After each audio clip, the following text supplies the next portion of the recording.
du Fils et du Saint-Esprit. Amen. De l'Évangile de Jésus-Christ selon Saint Jean, au chapitre 21, au verset 15 à 19.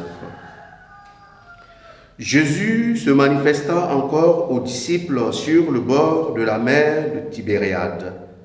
Quand ils eurent mangé, Jésus dit à Simon-Pierre, « Simon, fils de Jean, m'aimes-tu vraiment plus que ceux-ci » Il lui répond, « Oui, Seigneur, toi tu le sais. Je t'aime. » Jésus lui dit, « Sois le berger de mes agneaux. » Il lui dit une deuxième fois, « Simon, fils de Jean, m'aimes-tu vraiment ?»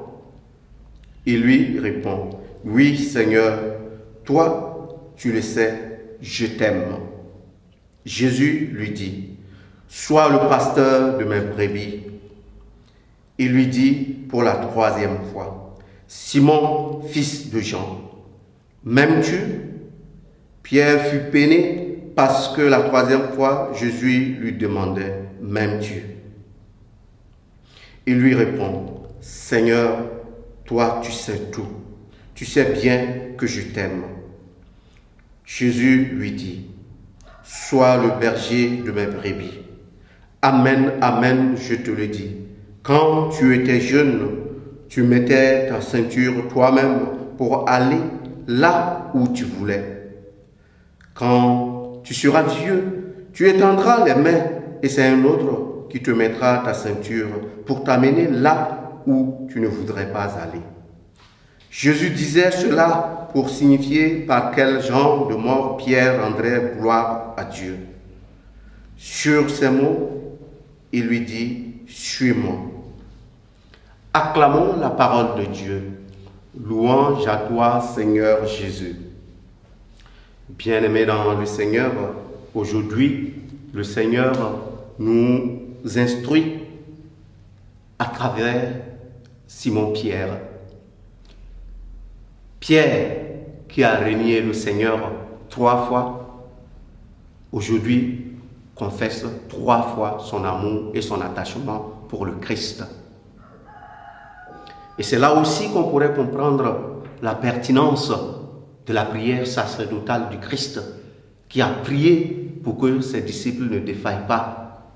Eh bien, la défaillance peut arriver. Malgré la prière du Christ, la défaillance est arrivée. Mais là, on perçoit l'importance de cette prière-là. De par cette prière-là, Pierre a les ressources pour faire ce qu'on appelle le chemin retour, c'est-à-dire le chemin de la conversion, ce qui n'a pas été le cas de Judas. Pierre s'est accroché à cette prière du Christ. On pourrait dire la réaction de Pierre, c'est le fruit de cette prière que le Seigneur formule pour chacun de nous. Par-delà les épreuves, par-delà les difficultés, le Seigneur nous tend toujours la main. Et ce dialogue avec Pierre nous montre que l'amour n'est pas une donnée définitive. Ce n'est pas un acquis qu'on a une fois pour toutes. Nous avons à faire le chemin de l'amour. Et en même temps, ce dialogue avec Pierre nous montre que l'amour a différents degrés. On ne va pas rentrer dans les détails. Mais si vous allez dans la langue grecque, vous allez vous en rendre compte qu'il y a plusieurs variantes du mot « aimer ». Et Jésus, justement, en menant ce dialogue avec Pierre, l'amène à découvrir ce qu'on appelle l'amour vrai, l'amour agapé, celui-là qui est capable de faire qu'on se jette dans la confiance à l'autre. Et c'est pourquoi, dans la dernière réponse de Pierre, sa certitude ne se repose pas sur son amour égoïste, mais sa certitude se repose sur l'amour que le Christ a pour lui. Donc voilà une dimension fondamentale de l'amour pour nous chrétiens. Cet amour qui nous oblige à sortir de nous-mêmes pour aller à la rencontre des autres. Et c'est le pas que Pierre a su faire.